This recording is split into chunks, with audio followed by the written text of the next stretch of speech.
The cabin pressure gauge needle flickered, then dropped, then screamed. Marcus Webb's hand froze mid-wipe against the leather seat.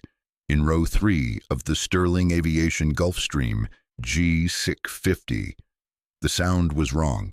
Everything about this moment was wrong. The engines hummed too high. The autopilot alarm chirped frantically from the cockpit. And the plane, this beautiful $20 million machine, was starting to shake. He shouldn't even be here. 30 minutes ago, he'd been doing his job. Cleaning. The night shift at Sterling Aviation Corporate meant Marcus cleaned everything. The executive bathrooms, the marble lobbies, the break rooms where people left half-eaten lunches and empty promises. But his favorite assignment, if he could call it that, was the private hangar. The jets, especially this one, Victoria Sterling's personal Gulfstream. Not because it was luxurious, though it was. Not because it smelled like expensive leather and imported coffee, though it did. But because when Marcus cleaned these planes for just a few hours, he could pretend he still belonged in the sky. If you're enjoying this story so far, don't forget to hit the like button and subscribe. Drop a comment telling me where in the world you're watching from. I love hearing from you. He'd been wiping down the cabin windows when he heard the engine start. His heart had lurched. The pilots weren't supposed to be here yet. The flight wasn't scheduled for another 45 minutes, but there they were, Captain Reynolds and First Officer Chen, rushing through pre-flight checks, voices clipped and urgent. Weather's moving in faster than predicted. Reynolds had barked into his radio. We need wheels up in 10 or we're stuck here for 6 hours. Marcus had tried to slip out, had grabbed his cleaning cart, started toward the exit, but the jet door had already sealed. The stairs were already retracting, and then the plane was moving, taxiing toward the runway while Marcus stood frozen in the galley, heart hammering, old instincts screaming. He should have announced himself, should have pounded on the cockpit door. But something had stopped him. Fear, maybe. Fear of losing this job, this one steady thing keeping him and Lily afloat. Fear of being seen, of being noticed, so he'd hidden, crouched in the galley storage compartment, breathing slowly, waiting for the plane to reach cruising altitude so he could emerge and face whatever consequences came. That was 28 minutes ago. Now the plane was shaking, the pressure gauge was dropping, and from the cockpit, Marcus heard a sound that turned his blood to ice. Silence. No voices, no radio chatter, just the screaming alarm and the engine straining against something invisible and wrong. Marcus moved without thinking. 15 years of training, 7 years of rust, but muscle memory didn't forget. He pushed through the cabin, past the empty seats, past the executive configuration that seated 12. The cockpit door was closed but not locked. His hand found the handle. He opened it. Captain Reynolds slumped forward against the controls, unconscious. First Officer Chen hung sideways in his harness, head lolled back, skin pale and clammy. Both men were breathing, shallow and labored, but alive. The instruments panel lit up like a Christmas tree. Red lights, yellow warnings, and the altitude indicator spinning downward. 8,000 feet, 7,500 descending. Marcus's hands were shaking, his chest tightened.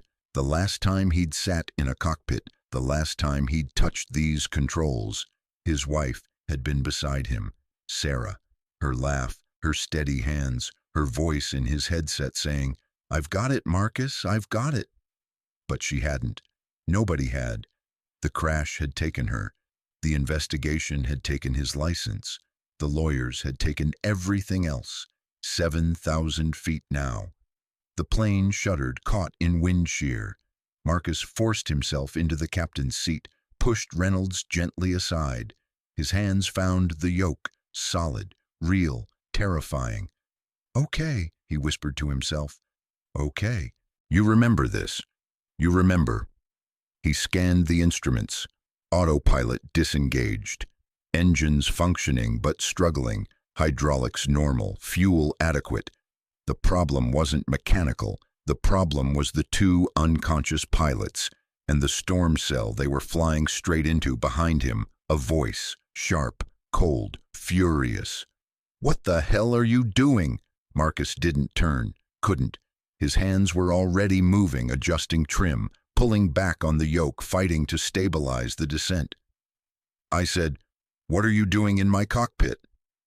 Victoria Sterling stood in the doorway, designer suit perfectly pressed, heels planted wide for balance, eyes blazing with the kind of fury that came from a lifetime of being obeyed without question. She was 40 feet from the cockpit when the alarm had started. Now she stared at the janitor, the invisible man who cleaned her floors and emptied her trash, sitting in her captain's seat. "Get out," she snapped. "Get out now and tell me what you did to my pilots." Marcus's jaw tightened. 6,000 feet. The plane was still dropping. "Ma'am, I need you to sit down and buckle in." "Don't you dare give me orders. You're fired. You're arrested. You're—" The plane lurched violently to the left. Victoria grabbed the doorframe, her knuckles white. Marcus fought the controls, compensated, brought them level again. His voice, when he spoke, was steady in a way that surprised even him. "Your pilots are unconscious. Likely food poisoning or some kind of contamination. I don't know. But this plane is descending into a storm cell, and if someone doesn't fly it, everyone on board dies. So you can fire me, arrest me, do whatever you want. But first, sit down and let me work." Victoria stared at him, really looked at him for the first time, saw the way his hands moved across the controls with absolute precision, saw the scan pattern his eyes followed across the instruments, saw the set of his shoulders, the focus in his expression. "You're a pilot," she whispered. "I was," Marcus replied, "a long time ago." 5,000 feet. The storm was closing in. Lightning flickered through the clouds ahead. Victoria made a decision. She didn't sit down. Instead, she stepped fully into the cockpit, grabbed the back of the first officer's seat. "What do you need?" Marcus glanced at her, surprised. "I need you to check on the passengers. Make sure everyone's buckled in. Then I need you to come back here and help me with the radio. We need to declare an emergency, get clearance for the nearest airport." "I don't know how to—" "I'll walk you through it." His voice was calm now, professional, the voice of a captain who'd talked dozens of crews through hundreds of flights. "But first, the passengers. How many are on board?" Victoria's mind raced. 12 total. 8 executives, 2 flight attendants, you and— Her voice faltered. "And my son." Marcus's hands tightened on the yoke. "Your son?" "He's 16. He was supposed to be at school, but he—" She swallowed hard. "He showed up at the airport. Wanted to talk. I told him to stay in the back cabin." For the first time since entering the cockpit, Marcus saw past the CEO, past the cold authority, and glimpsed something raw underneath. Fear. The same fear he carried every day for Lily. "Okay," he said gently. "Go check on him first. Make sure he's buckled tight. Then check the others, especially the flight attendants. If they're conscious, tell them we have a medical emergency in the cockpit and to prepare for possible rough landing. Then come back here." Victoria nodded. She started to turn, then stopped. "What's your name?" "Marcus. Marcus Webb." "Marcus." She tested the name like she was trying it on. "Don't let my son die. I don't plan to let anyone die, ma'am." She disappeared into the cabin, 4,000 feet. The clouds were darker now, thick and churning. Marcus adjusted their heading, trying to skirt the worst of the storm. His hands remembered the movements. His brain supplied the calculations. But his heart was screaming. This was too familiar. The altitude warnings, the weather closing in, the sense of time compressing, of seconds becoming everything. Sarah's voice echoed in his memory. "Marcus, we're losing hydraulics. I can't—" He pushed the memory away, forced his breathing to slow. Lily was waiting for him at home. Mrs. Chen from downstairs was watching her, expecting him back by 8 a.m. like always. He'd promised to make pancakes this morning, promised to help her finish the drawing she'd started, the one of a plane with a pilot who looked like him. He couldn't fail, not again. The radio crackled. Victoria's voice came through the cabin intercom, steady despite the fear he knew she was feeling. "Ladies and gentlemen, this is Victoria Sterling. We're experiencing a medical emergency with our flight crew. Please ensure your seatbelts are securely fastened and remain seated. We will be landing as soon as possible. Flight attendants, please prepare the cabin." Professional, controlled, good, 3,500 feet. Marcus flipped through the approach charts loaded in the flight management system. The nearest airport was Asheville Regional, 30 miles northeast. Small field, but the runway was long enough. If he could get clearance, if he could navigate through the storm, if he could remember everything he'd spent 7 years trying to forget. Victoria reappeared in the cockpit doorway. "Everyone's secured. The flight attendants are shaken but functional. My son," her voice cracked slightly, "he's scared." "That's okay," Marcus said. "Fear means he's smart. Now I need you to pick up that radio handset, the one on the center console." She did. "Press the button on the side and say exactly what I tell you."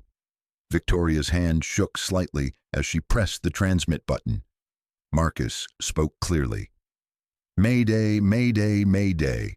Sterling Aviation, November 73 Delta Echo. We have a dual pilot. Incapacitation, emergency descent. Request immediate priority landing, Asheville Regional." Victoria repeated it word for word. Her voice didn't shake. The response came within seconds. "Sterling, November 73 Delta Echo, Asheville Tower. We copy your mayday. Runway 36 is clear. Current weather, visibility 2 miles, ceiling 1,000 feet, wind 270 at 15 gusting 25. What is your current position and souls on board?" Marcus read the GPS coordinates, gave the souls on board count 12. The controller's voice carried urgent calm. "November 73 Delta Echo, we're declaring emergency services. Fire and rescue are rolling. Can you confirm pilot qualifications?" Victoria looked at Marcus. He nodded. She pressed the button. "We have a qualified pilot at the controls." Marcus almost smiled at that.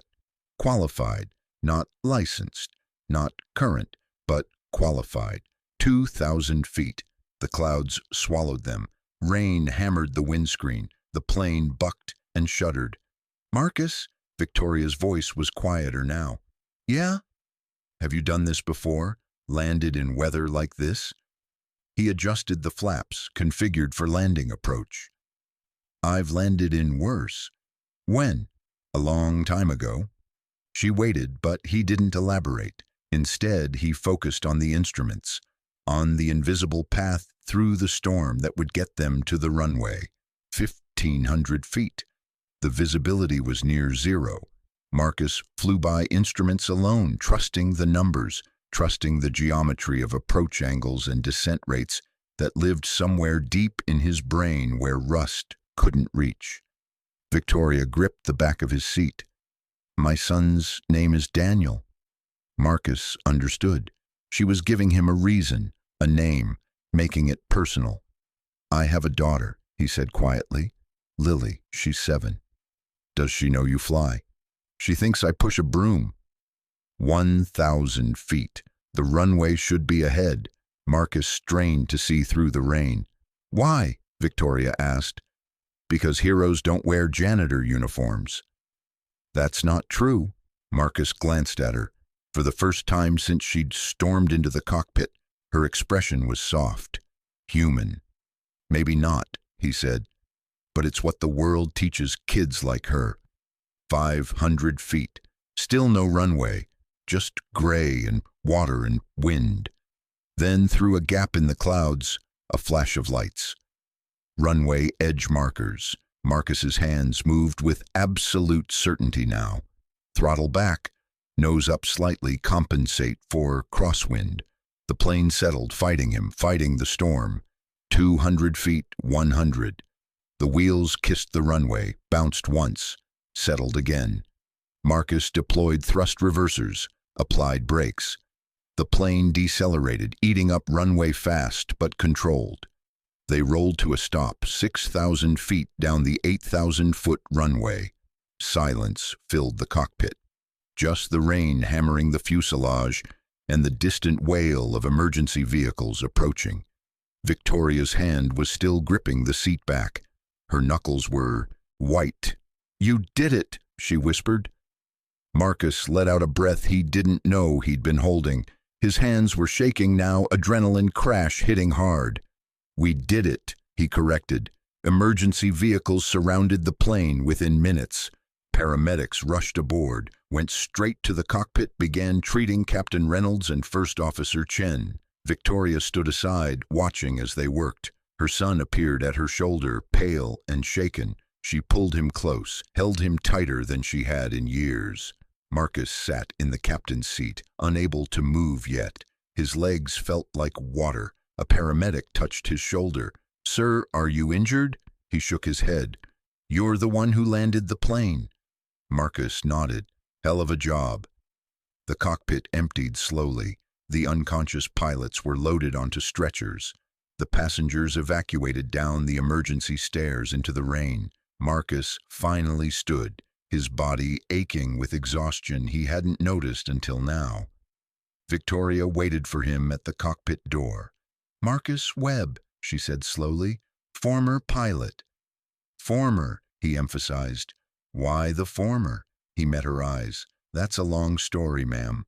I have time." Her voice was different now. No authority, no command, just genuine curiosity. "And you just saved my life, my son's life. I think I deserve to know who you really are." Marcus looked past her at the rain-streaked window, at the emergency lights painting everything red and blue. "You deserve to know," he agreed quietly. "But not here. Not now." She nodded. Then, unexpectedly, she extended her hand. He took it. Her grip was firm, warm. "Thank you, Marcus." "You're welcome, ma'am." "Victoria," she corrected. "Call me Victoria."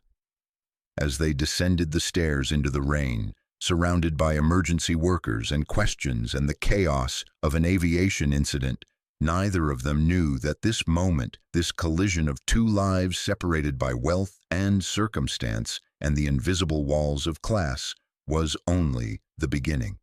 The investigation would come. The questions about why a janitor could fly a corporate jet would demand answers, and those answers would unravel everything, exposing wounds 7 years old, truths buried under shame and survival, and a connection neither of them could have predicted. But for now, standing on the rain-soaked tarmac of Asheville Regional Airport, Marcus Webb and Victoria Sterling simply breathed, alive, together, changed in ways they were only beginning to understand. The fluorescent lights of the airport security office hummed overhead, casting everything in a sickly yellow glow. Marcus sat in a metal chair, still wearing his janitor's uniform, now soaked through from the rain. His hands rested on the table in front of him, palms down, fingers spread. They'd stopped shaking an hour ago. Now they just felt heavy, like they belonged to someone else. Across from him sat 2 FAA investigators, a local police officer, and Sterling Aviation's head of security. They'd been asking questions for 90 minutes. The same questions, circled and rephrased, testing for inconsistencies. "Let's go through it one more time, Mr. Webb." The lead FAA investigator, a woman named Patricia Chen, leaned forward. Her expression was neutral, professional. "You were cleaning the aircraft when it departed." "Yes, ma'am." "And you didn't announce yourself to the flight crew?" "No, ma'am, I should have. I know that." "Why didn't you?" Marcus looked at his hands.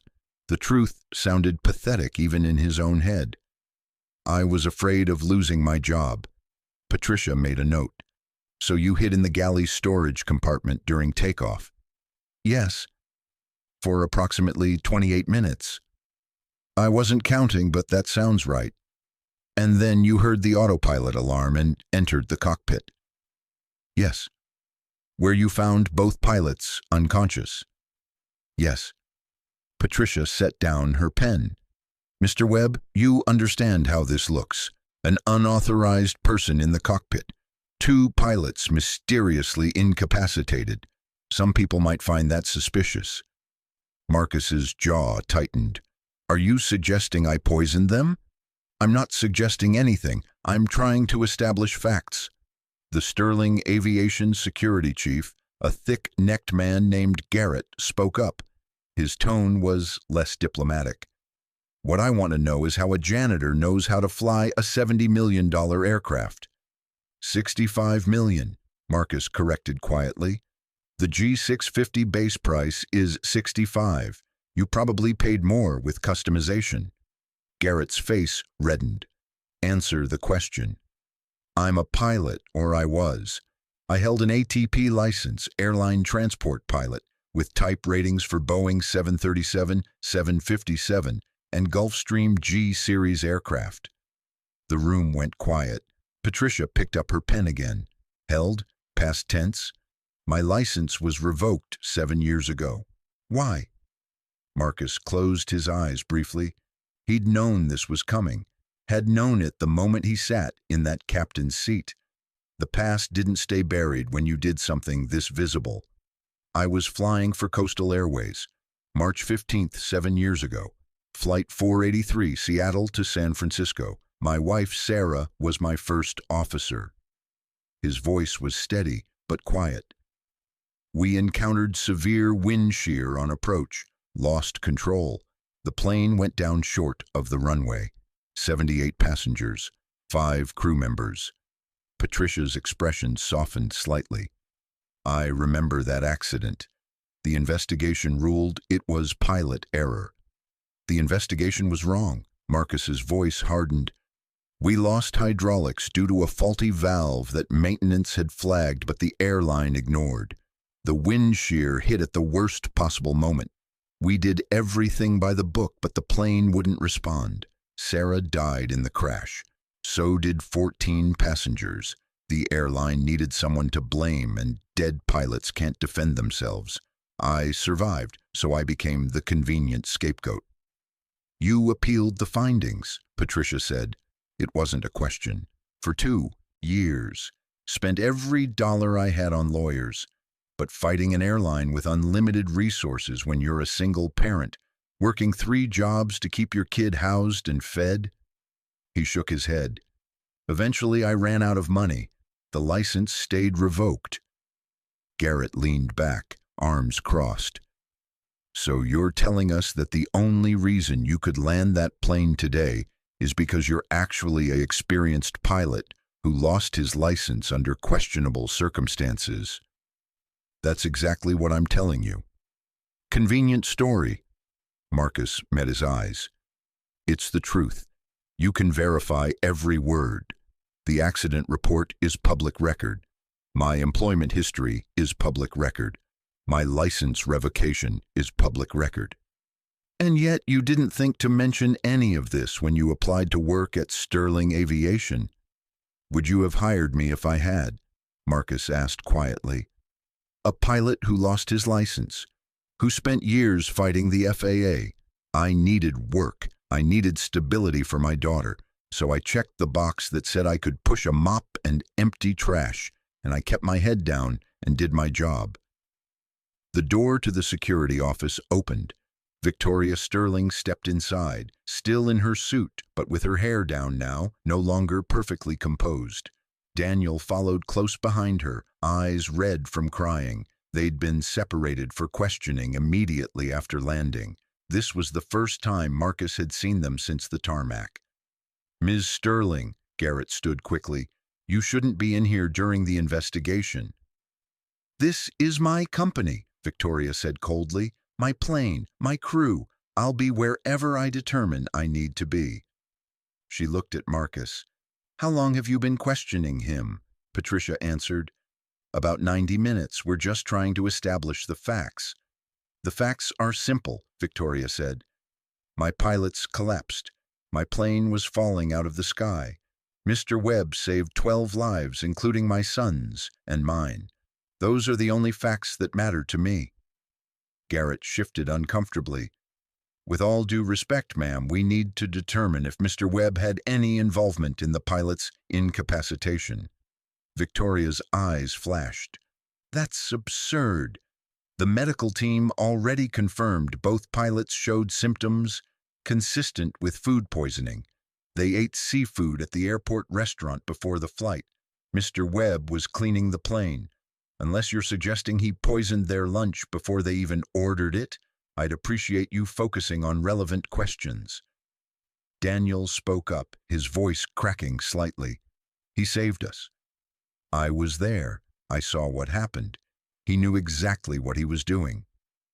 Victoria placed a hand on her son's shoulder, a gesture Marcus noticed. Small, protective, different from the woman who'd stormed into the cockpit hours ago. Patricia stood. Miss Sterling, we understand your gratitude, but there are protocols. An unauthorized person flew your aircraft. We need to understand how and why. Then understand this, Victoria said. I authorized it. The moment I determined my pilots were incapacitated and Mr. Webb was qualified to take control, I made the decision to allow him to fly. If there's any regulatory consequence for that decision, it falls on me, not him. Marcus looked up at her, surprised. She met his gaze. You told me you were a pilot. I made a judgment call. If that judgment was wrong, the responsibility is mine. Patricia and Garrett exchanged glances. The dynamic in the room had shifted. We'll need to verify Mr. Webb's claims about his background, Patricia said. Run a full check on his license history, the accident investigation, everything. Do it, Victoria said. You'll find he's telling the truth, and when you do, I expect a formal apology and immediate clearance for him to leave. Ms. Sterling. Am I unclear? Patricia sighed. No, ma'am. We'll expedite the verification process. She looked at Marcus. Mr. Webb, you're free to wait in the passenger lounge. We'll call you if we have additional questions. Marcus stood slowly. His legs were stiff from sitting. As he moved toward the door, Victoria stepped aside to let him pass. Their eyes met for a brief moment. He nodded slightly. She returned it. Daniel followed him out into the hallway. Mr. Webb? Marcus turned. You can call me Marcus. Marcus, Daniel's voice was soft. Thank you for getting us down safely. You're welcome. My mom, Daniel hesitated. She's not usually like that, the way she was back there standing up for you. She doesn't do that for people. Marcus offered a small smile. Maybe she's learning. Maybe. Daniel looked at his feet. I haven't talked to her in 8 months. Not really. She sent me to boarding school last year, and I was so angry. I showed up at the airport today to yell at her, to tell her she cared more about her company than about me. He looked up. But when the plane started going down, all I could think was that I never got to tell her I still love her. Something in Marcus's chest tightened. Did you tell her after we landed? Yeah, she cried. I've never seen her cry before. Sometimes it takes almost losing something to remember why we loved it in the first place, Marcus said quietly. Daniel nodded. Is that what happened to you? With your daughter? Marcus thought about Lily, about the way she'd drawn that picture of a pilot, not knowing she was drawing her own father, about the lies he told her every day to keep her from knowing how much he'd lost. Something like that, he said. They walked together to the passenger lounge. The other passengers from the flight were scattered throughout, some on phones, some staring blankly at the walls, all processing their brush with death in different ways. The flight attendants had been cleared and released. Captain Reynolds and First Officer Chen were at the hospital, recovering from food poisoning but expected to be fine. Marcus found a quiet corner and sat. His phone was still in his cleaning cart, which was probably still on the plane. He had no way to call Mrs. Chen, no way to tell Lily he was okay. The thought of her waking up, expecting him home, and finding him gone made his stomach twist. "Excuse me." Marcus looked up. A young executive from the flight stood there, mid-20s, expensive watch, nervous, energy. "Yes? I just wanted to say thank you for what you did up there. That was incredible." Marcus nodded. "Just doing what needed to be done." "Still, you saved my life." The executive extended his hand. "James Chen, no relation to the first officer." Marcus shook his hand. "Marcus Webb. If there's ever anything I can do for you, anything at all, here's my card." James pulled out a business card, pressed it into Marcus's palm. "I mean it. You call me." After James walked away, Marcus looked at the card. Vice President of Operations, Sterling Aviation. He tucked it into his pocket without much thought. Over the next hour, 3 more passengers approached, each with thanks, each with offers of help, each completely unaware that 24 hours ago they would have walked past Marcus in a Sterling Aviation hallway without seeing him at all. The irony wasn't lost on him. Victoria appeared in the doorway of the lounge. She'd changed into casual clothes. Someone must have brought her a bag from the plane, jeans and a simple sweater. She looked younger this way, more human. She scanned the room, found Marcus, and walked over. "May I sit?" He gestured to the empty chair beside him. She sat, silent for a moment, then quietly, "The FAA verified your story. Everything you said checked out. Patricia Chen called personally to apologize for the interrogation." Marcus nodded. "I expected as much." "The accident report from 7 years ago." Victoria's voice was careful. "I read it, the whole thing." Marcus's jaw tightened. And I think you were right. I think the airline threw you under the bus to avoid liability." She paused. "I'm sorry that happened to you. Doesn't change anything. The license is still revoked. It could be reinstated if someone challenged the findings, brought new evidence, hired the right lawyers." Marcus turned to look at her. "That would cost hundreds of thousands of dollars, maybe more. I barely make $30,000 a year cleaning floors." Victoria met his gaze. "I know. I checked your employment file." Something hot flashed through Marcus. "You had no right." "You're right, I didn't." She didn't look away. "But I did it anyway because I needed to understand who you are, what your life looks like, and what I found." She trailed off, shook her head. "Marcus, you're raising a daughter alone, working nights. You've been with Sterling Aviation for 3 years, never missed a shift, never had a single complaint. Your supervisors say you're reliable, thorough, invisible." "Invisible," Marcus repeated bitterly. "That's a hell of a compliment." "It's not a compliment, it's an indictment." Victoria's voice was soft but firm. "Of me, of my company, of a system that renders good people invisible because they're not wearing the right clothes or carrying the right title." Marcus didn't respond. Victoria continued. "This morning, before the flight, I walked past you in the hallway. You were replacing a burnt-out bulb near the elevator. I didn't even glance at you, didn't see you. In 3 years, I've probably passed you 100 times, and I never once saw you." "That's how it works," Marcus said. "People like me keep the machine running. People like you benefit from the machine. We don't expect to be seen." "But you should be." Victoria's voice cracked slightly. "You should be. If you're hooked on this story, make sure to subscribe and turn on notifications so you never miss an upload. Your support means everything and helps me bring you more emotional stories like this one." The lounge had emptied out slowly as passengers arranged transportation. Now it was just the 2 of them, Daniel asleep in a chair across the room, and the fluorescent lights humming overhead. "Why are you telling me this?" Marcus asked. "Because I want to help you. I want to fix what was done to you." "You can't fix 7 years." "Maybe not, but I can try." She pulled out her phone, opened something, turned the screen toward him. "This is Jennifer Hartwell. She's one of the best aviation attorneys in the country. She specializes in FAA cases, license reinstatements, wrongful findings. I called her an hour ago. She's willing to take your case." Marcus stared at the photo of a sharp-eyed woman in a lawyer's suit. "I can't afford her." "You're not paying. I am." "No." Marcus pushed the phone away. "Absolutely not." "Why?" "Because I don't take charity. Because I've spent 7 years learning to survive on my own terms.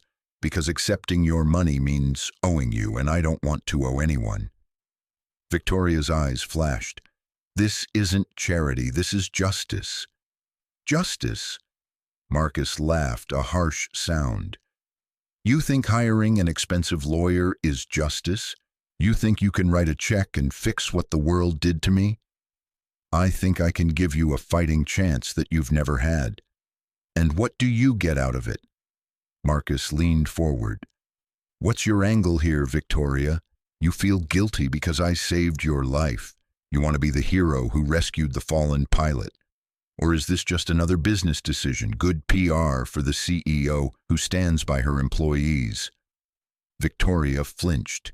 "That's not fair." "None of this is fair," Marcus shot back. "What happened to my wife wasn't fair. Losing my license wasn't fair.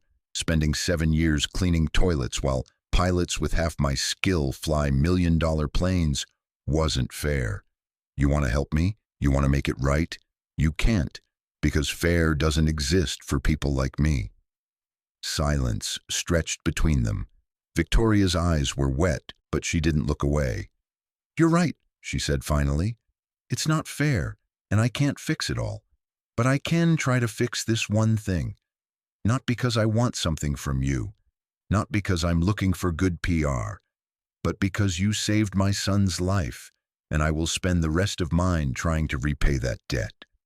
Marcus looked at Daniel, still sleeping, his face peaceful in a way that only the young and exhausted could manage. "He loves you," Marcus said quietly. "Your son. He told me. Even after 8 months of silence, even after all the anger, he loves you." Victoria's hand went to her mouth. A tear slipped down her cheek. "I didn't know that," she whispered. "I thought I'd lost him." "You almost did. Not because of the crash, because you stopped seeing him. Same way you stopped seeing me and everyone else who isn't standing in your spotlight." The words were harsh, but true. Victoria absorbed them, nodded slowly. "I know. I've been blind for a long time, building the company, proving myself, trying to be worthy of my father's legacy. I forgot what actually matters." She wiped her eyes. "But I'm seeing now, and I want to do better." Marcus studied her face, saw genuine emotion there, not performance. Saw someone breaking open, same way he'd broken years ago when Sarah died. "If I let you hire this lawyer," he said slowly, "if I let you help me, I need something in return. Name it. If we win, if they reinstate my license, if I can fly again." He paused. "I want to train your pilots. I want to implement real safety protocols. I want to make sure what happened to me, what happened to Sarah, never happens to anyone else at Sterling Aviation." Victoria's eyes widened. "You want a job?" "I want a purpose," Marcus corrected.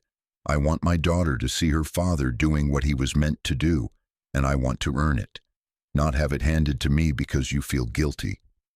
Victoria extended her hand. "Deal." Marcus took it. Her grip was strong, steady. "I'll call Jennifer tonight," Victoria said. "Get the process started." "Okay."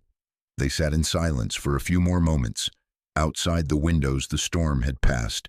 The sky was clearing, revealing stars. Marcus? Victoria's voice was soft. Yeah? Your wife, Sarah, tell me about her. Marcus closed his eyes. The question hurt in a way he wasn't prepared for. But maybe that was okay. Maybe it was time to let someone see that hurt. She was a better pilot than me, he said quietly. Steadier hands, calmer under pressure. She could land a plane in conditions that would make most captains turn back. He smiled faintly. She was also stubborn, refused to quit when other airlines passed her over because she was a woman. Fought for every rating, every hour, every promotion. We met during training. She was top of her class. I was second. Victoria smiled slightly. She beat you. Every time. Marcus's voice was thick. The day we crashed, she stayed calm until the end. Kept working the controls, kept trying to save everyone. Her last words were, "I've got it, Marcus." But she didn't. Nobody could have. The plane was already gone. "I'm sorry," Victoria whispered. "Me too." They sat together in the quiet lounge, two people from completely different worlds, connected by tragedy and survival and the fragile understanding that sometimes being seen is the beginning of being saved. Daniel stirred awake across the room. He blinked, disoriented, then spotted his mother. "Mom?" "I'm here, sweetheart." He stood, walked over, collapsed into the chair next to her. She wrapped an arm around his shoulders. He leaned into her, something he probably hadn't done in years. Marcus stood. "I should go. Try to find a phone, call my daughter." "Use mine," Victoria offered, pulling out her cell. "Thanks." Marcus stepped outside the lounge into the quieter hallway. He dialed Mrs. Chen's number from memory. She answered on the third ring. "Hello?" "Mrs. Chen, it's Marcus. I'm so sorry I didn't call earlier."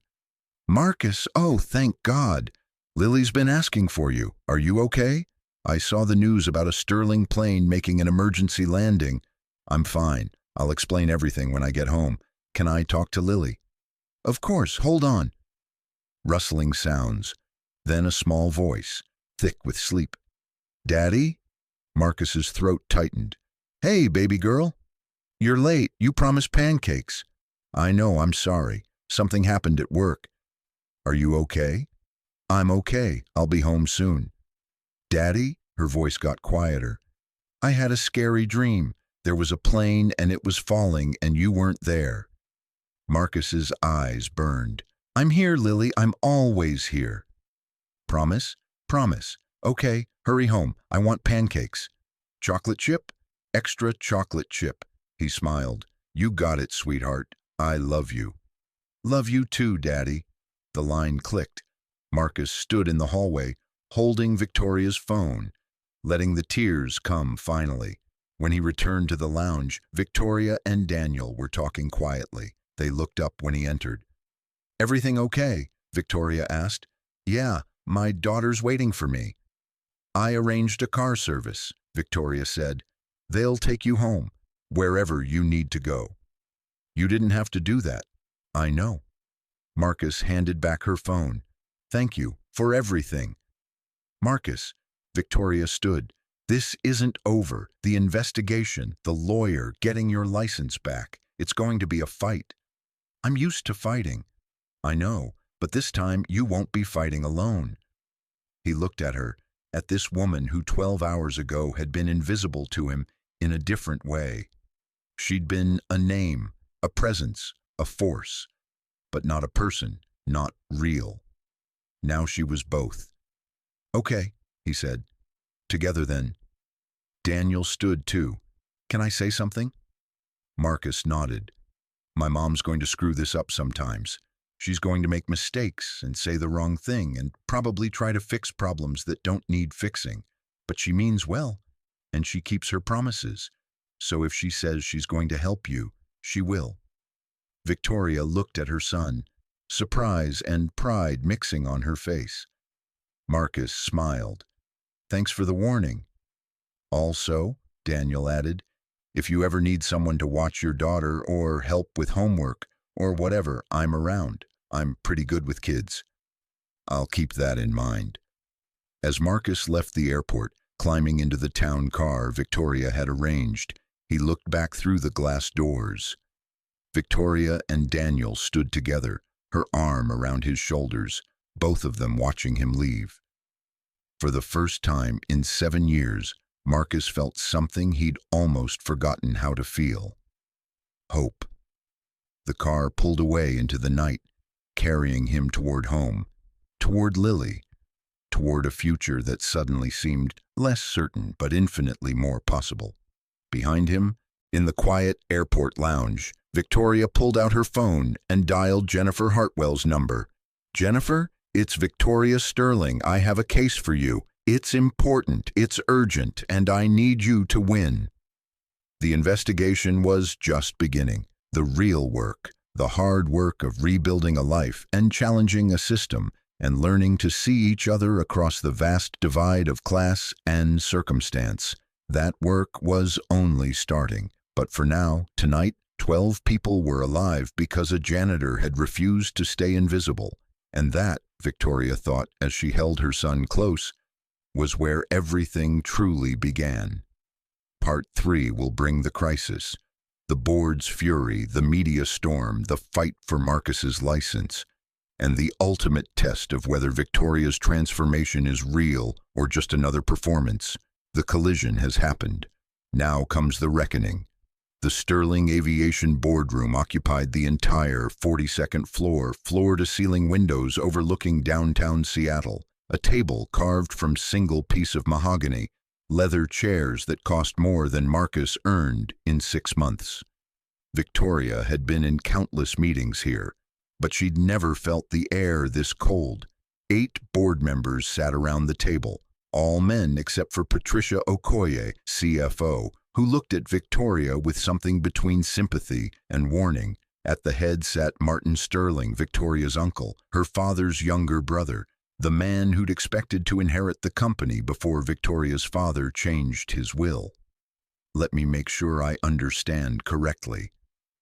Martin's voice was ice wrapped in silk. "You allowed an unlicensed, unauthorized individual, a janitor, to commandeer a $70 million aircraft carrying 12 souls, including yourself and your minor son." "That's not what happened," Victoria said calmly. "Both pilots were incapacitated. Marcus Webb is a highly experienced pilot whose license was revoked for pilot error that killed 14 people, Martin interrupted. "Yes, we've all read the reports.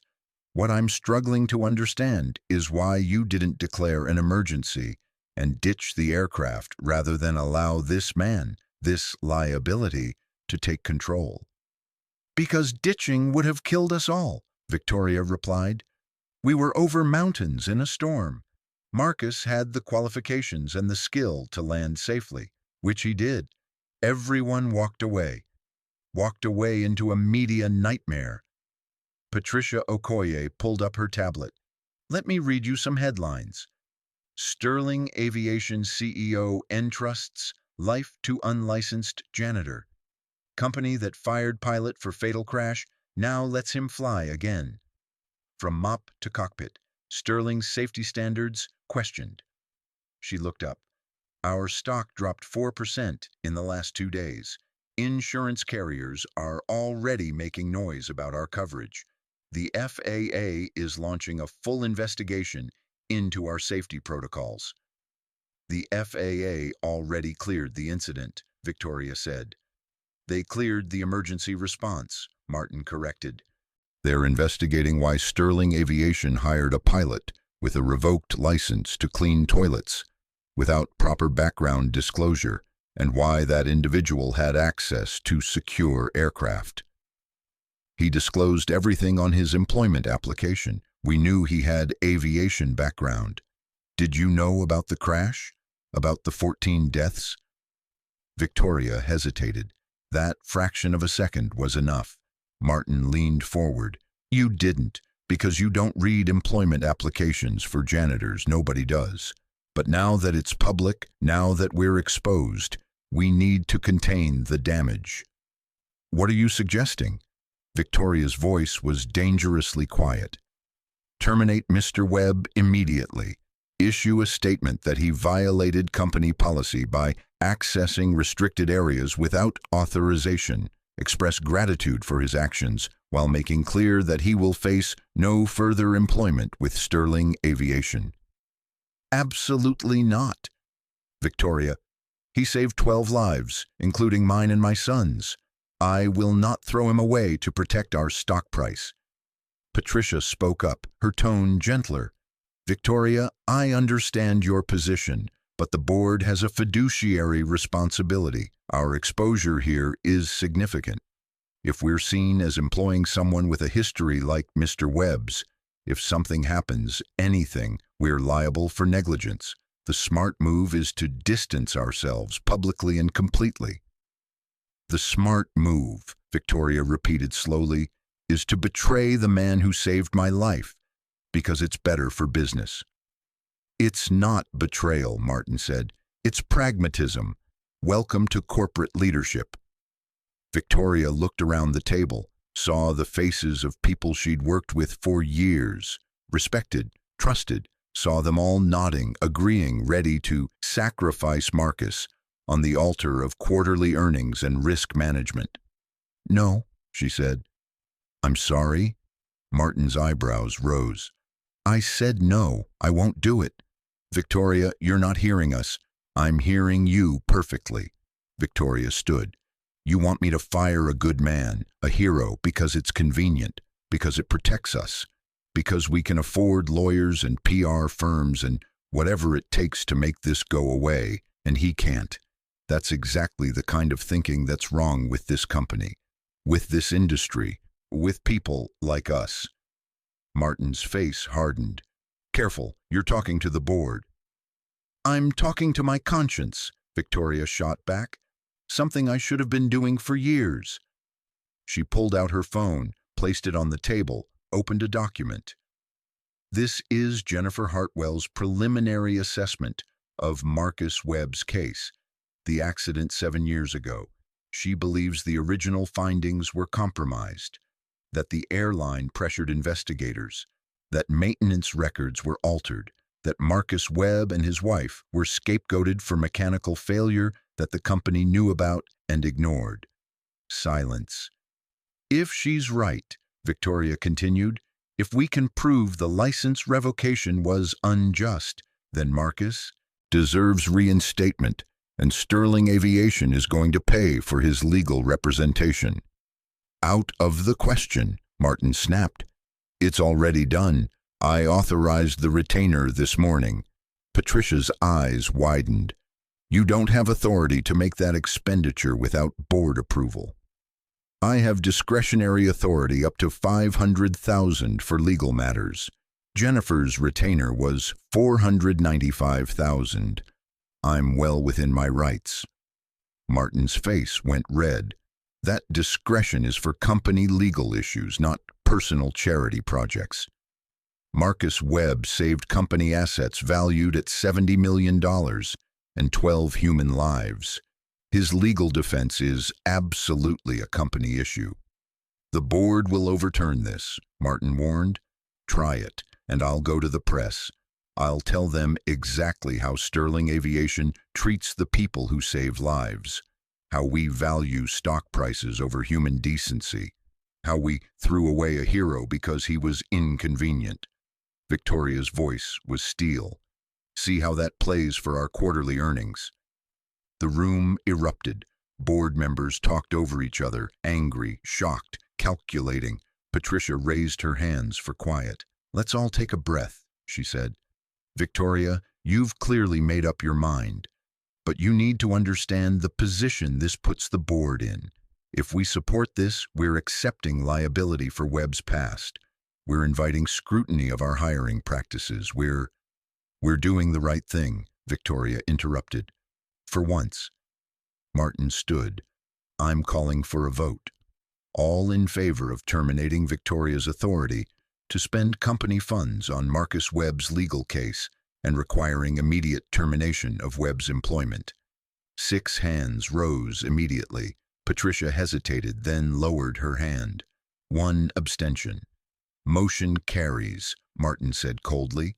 Victoria, you're overruled. Webb is terminated effective immediately, and you will personally repay the company the $495,000 you spent without proper authorization. Victoria stared at him, then she smiled, a cold, knowing smile. I resign. The room went dead silent. What? Martin looked like he'd been slapped. Effective immediately. I resign as CEO of Sterling Aviation. Victoria picked up her phone. I'll have my formal resignation on your desk within the hour. Patricia, you're interim CEO until the board appoints my replacement. Patricia looked stunned. Victoria, don't be rash. I'm not being rash, I'm being clear. Victoria walked toward the door. I've spent 3 years building this company at the expense of everything else. My marriage, my relationship with my son, my humanity. I'm done. You want someone who'll throw good people under the bus for profit margins? Find someone else. She opened the door. Martin's voice followed her. You walk out that door, you lose everything. Your salary, your stock options, your legacy. Victoria paused, looked back. My legacy was almost dying in a plane crash and being saved by a man I'd never bothered to see. Everything else is just noise. She walked out and didn't look back. The news hit like a bomb. By that afternoon, every major outlet was running the story. Sterling Aviation CEO resigns after board conflict over hero Janitor. The narrative was already forming. Some praised Victoria's integrity, others called it reckless, emotional, bad business. The company's stock fluctuated wildly. Marcus found out from a text message. Jennifer Hartwell, the attorney Victoria had hired, called him directly. Mr. Webb, I need you to sit down. Marcus was at home, making Lily breakfast. Extra chocolate chip pancakes, as promised. What's wrong? Victoria Sterling just resigned from her company. Over you. The spatula slipped from his hand. What? Jennifer explained quickly, efficiently. The board meeting. The demand to fire him. Victoria's refusal, her resignation. She didn't, Marcus whispered. She didn't throw away her career for me. She did, and now the media is everywhere. This is going to get bigger before it gets better. You need to be prepared. Marcus sank into a chair. Lily looked up from her coloring book. Daddy, you okay? He forced a smile. Yeah, baby, just got some surprising news. Good surprise or bad surprise? Marcus didn't know how to answer that. By noon, reporters were camped outside his apartment building. By evening, they were at Lily's school. The principal called, concerned. Other parents were asking questions. Some kids were teasing Lily, calling her dad a fake pilot, a janitor playing pretend. Marcus picked her up early. She was quiet on the walk home, holding his hand tighter than usual. Lily, the kids said you crashed a plane, that you killed people. Marcus stopped walking, knelt down to her level. Lily, I need to tell you something. Something I should have told you a long time ago. He told her everything. About being a pilot, about Sarah, her mother, who Lily barely remembered, about the crash, about losing his license and starting over, about cleaning floors because it was the only work he could find, about the emergency landing 2 days ago.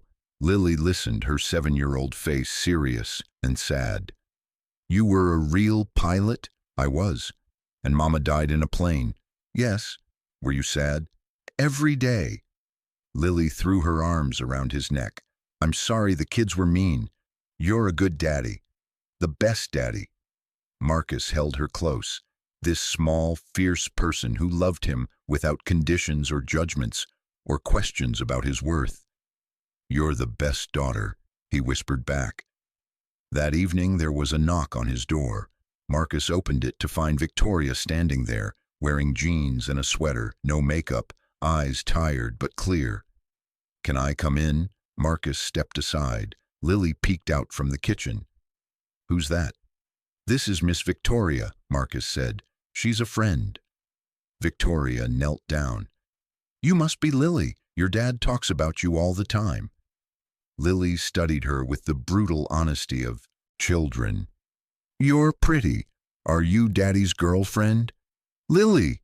Marcus's face flushed. Victoria laughed, the first real laugh Marcus had heard from her. "No, sweetheart, just a friend. But your daddy is a very brave man."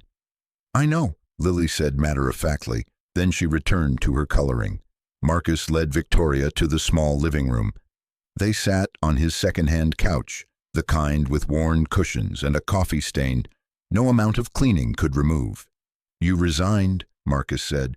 "I did." "Why? Why would you do that?" Victoria looked at him steadily. "Because the board wanted me to fire you, to throw you away, to pretend you didn't matter, and I couldn't do it. I won't do it." "Victoria, that was your company, your career, everything you built." "Everything I built was hollow," she said quietly. "I thought I was building a legacy. Turns out I was just building walls. The company will be fine without me. Better, probably. But I wouldn't be fine with myself if I abandoned you." Marcus shook his head. "You don't owe me this." "Yes, I do. Not because you saved my life, because you showed me what integrity looks like. Real integrity, the kind that costs something." They sat in silence for a moment. From the kitchen they could hear Lily humming. "The media's going to get worse," Victoria said. "The FAA hearing for your license is in 3 weeks. Jennifer says we have a strong case, but it's going to be public, brutal. They'll bring up the crash, question your competence, attack your character. Are you ready for that?" Marcus thought about Sarah, about the 7 years he'd spent invisible, about Lily growing up believing her father pushed a broom. "No," he admitted, "but I'll do it anyway." Victoria nodded. "Good, because I'll be right there with you." "You don't have to." "Marcus," she cut him off gently. "Stop telling me what I don't have to do. I'm choosing this. Let me choose." He met her eyes, saw something there he recognized, the same determination he'd felt climbing into that cockpit, the same refusal to accept what the world said was impossible. "Okay," he said. "Together then." "Together." The FAA hearing took place in a sterile government building in Washington, D.C. Jennifer Hartwell had prepared Marcus thoroughly, but nothing could prepare him for the actual experience of facing the 3-member review board, the airline representatives, the lawyers, all of them dissecting the worst day of his life in front of an audience. The hearing room was packed. Media in the back rows, aviation industry observers, and Victoria sitting in the front row beside Daniel, both of them dressed formally, both there to support him. The board chairman, an older man named Frederick Walsh, opened the proceedings. "We're here to review the case of Marcus Anthony Webb, seeking reinstatement of his ATP license, which was revoked 7 years ago following the crash of Coastal Airways Flight 483. Mr. Webb, you may present your case." Jennifer stood. She was brilliant, methodical, devastating. She presented evidence of the faulty hydraulic valve, maintenance records showing it had been flagged repeatedly, internal emails where Coastal Airways management had postponed repairs to save money, testimony from other pilots who'd reported similar issues. Then she called Marcus to testify. He walked to the front, raised his right hand, swore to tell the truth. His hands were shaking. Jennifer's questions were gentle, building his credibility, his training, his experience, his exemplary safety record before the crash. Then came the opposing attorney, the airline's lawyer, a shark named Mitchell Grant. "Mr. Webb, 14 people died under your command. How do you live with that?" Marcus's throat tightened. "With difficulty, every single day." "You claim mechanical failure, but the initial investigation found pilot error. Are you suggesting trained investigators were wrong?" "I'm suggesting they were pressured to reach a conclusion that protected the airline." That's a serious accusation. It's the truth. Mitchell pulled out a document. This is the cockpit voice recorder transcript from the final moments. Let me read your wife's last words. I've got it, Marcus. Then she screams. Then nothing. She was trying to correct your mistake, wasn't she? Objection. Jennifer's voice cracked like a whip. Counsel is mischaracterizing the evidence. But the damage was done. Marcus's vision blurred. He heard Sarah's voice in his head, over and over. I've got it, Marcus. Mr. Webb, Mitchell pressed. Your wife died trying to save passengers from your errors. Isn't that the truth? Marcus couldn't speak, couldn't breathe. Then Victoria stood up. That's a lie. The room erupted. The chairman banged his gavel. Miss Sterling, you're not a party to this proceeding. Sarah Webb was a hero, Victoria continued, voice ringing through the chamber. She stayed at those controls until the last second. She and Marcus both fought to save everyone. And the fact that Coastal Airways let a plane fly with known mechanical defects, then blamed the dead to avoid liability, is the only crime here. The chairman banged his gavel harder. Ms. Sterling, sit down or I'll have you removed. But Victoria wasn't done. She looked directly at Marcus. You told me Sarah was a better pilot than you, that she was steady, that she never gave up. She didn't die because of your mistake. She died because a company cared more about money than safety. Don't let them take her memory too. Security moved toward Victoria. Daniel stood up beside his mother, protective. Marcus found his voice. Sarah was trying to save everyone, including me. She said, I've got it, because that's who she was. She took responsibility, she fought, and yes, we lost, but not because of errors, because the plane failed us, because the company failed us, because the system that was supposed to keep us safe failed us. The room went silent. Marcus continued, voice stronger now. I've spent 7 years believing I deserved this, that I should have done something different, that I was responsible for every death, including Sarah's. But I've learned something. Sometimes you can do everything right and still lose. Sometimes the world is just cruel and unfair. But that doesn't mean you stop fighting. It doesn't mean you accept lies as truth. It doesn't mean you let them win. He looked at the review board. I'm not asking you to forget 14 people died. I think about them every day, their names, their faces, their families. But I'm asking you to see the truth, to look at the evidence, to understand that revoking my license didn't bring them back. It just destroyed one more life. And maybe, just maybe, if I'm flying again, if I'm teaching other pilots, if I'm fighting for real safety standards, maybe that honors their memory better than letting me rot in invisible work. Frederick Walsh leaned back in his chair, studied Marcus for a long moment. We'll take this under advisement. Decision will be rendered in 30 days. Jennifer stood. Sir, with respect, Mr. Webb has waited 7 years. The evidence is clear. There's no reason to prolong 30 days, counsel. The gavel fell. Marcus walked out of the hearing in a daze. Victoria and Daniel caught up with him in the hallway. You were incredible, Victoria said. I don't know. I broke down. You were human, Daniel interrupted. That's better than incredible. They stood in the government building hallway, 3 people bound together by crisis and choice, and the slow, difficult work of seeing each other clearly. What happens now? Marcus asked. Now we wait, Jennifer said, approaching with her briefcase. But I'll be honest, that went better than I expected. The board was listening, really listening. And if they say no, then we appeal, we fight, we don't stop. Marcus nodded slowly. Victoria touched his arm. Whatever happens, you've already won. You told the truth. You honored Sarah. You showed Lily who you really are. That matters. Does it? Marcus's voice was tired. If I don't get my license back, nothing changes. I'm still just a janitor. No, Victoria said firmly. You're a pilot who happens to push a broom. You've always been a pilot. The license is just paper. You proved that when you saved 12 lives. Daniel nodded, including mine, and I'm grateful every day. Marcus looked at this teenager, this kid who'd started out as just another passenger and had somehow become something like a friend. You're going to be okay, Marcus said.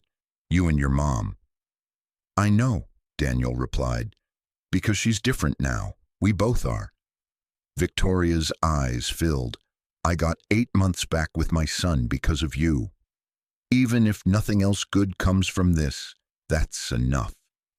Marcus didn't trust himself to speak, so he just nodded.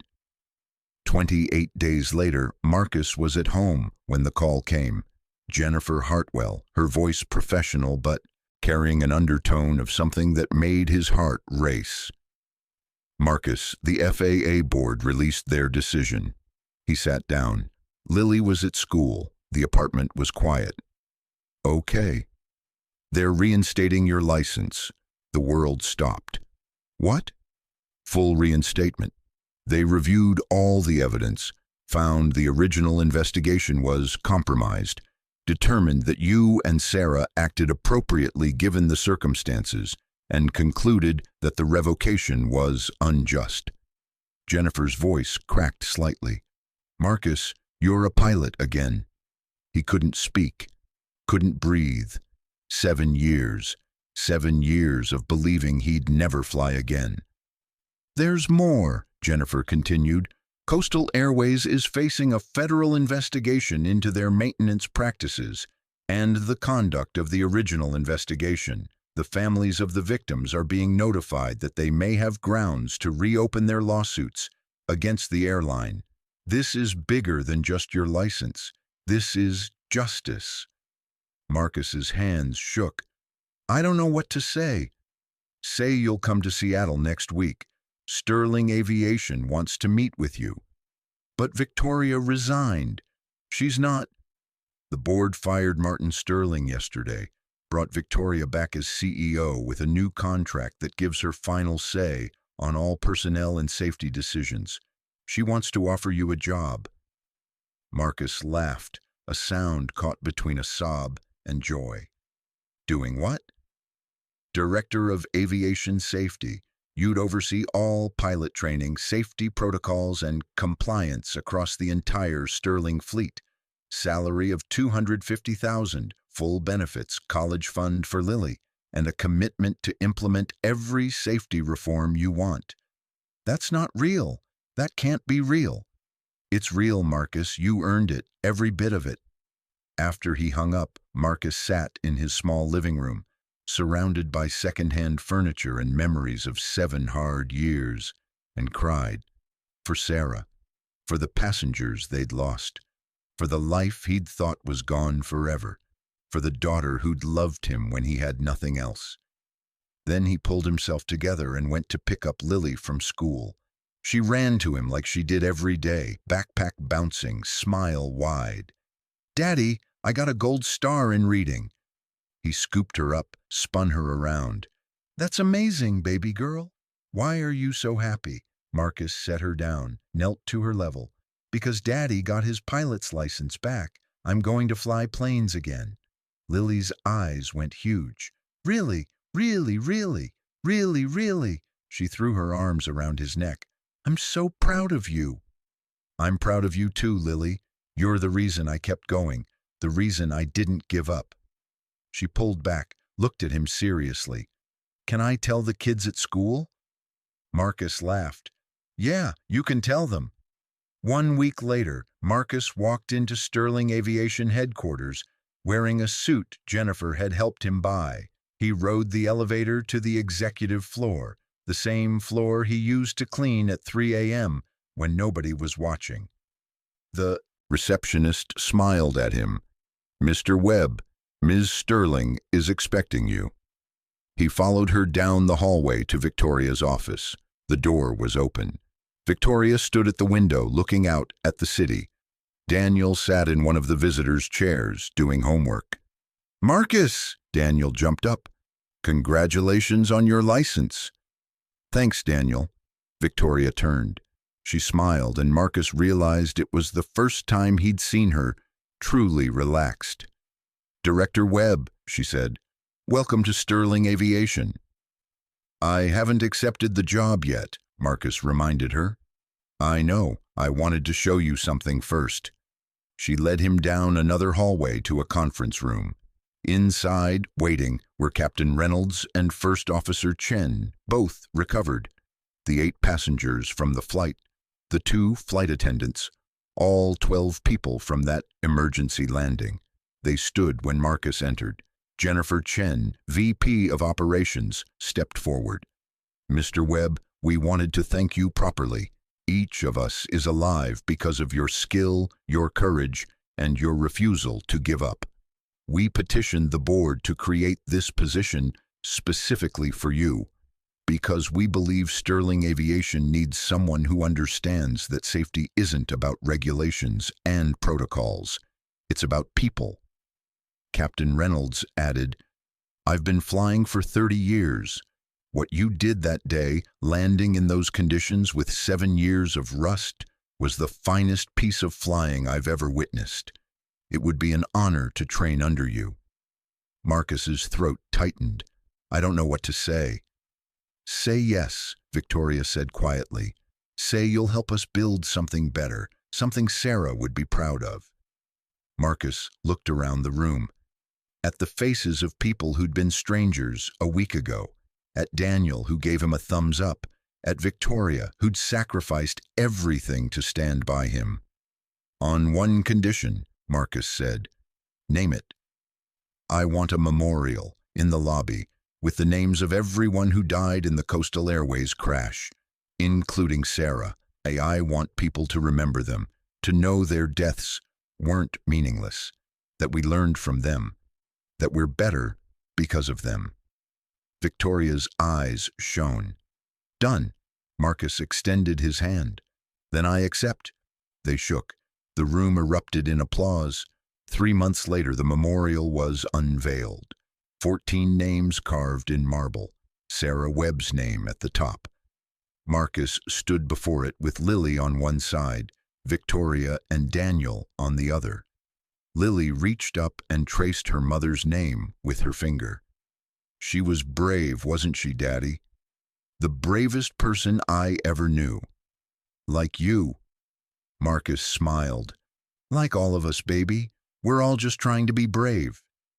Victoria put her hand on his shoulder, a gesture of friendship, of partnership, of something neither of them had words for yet, but both understood.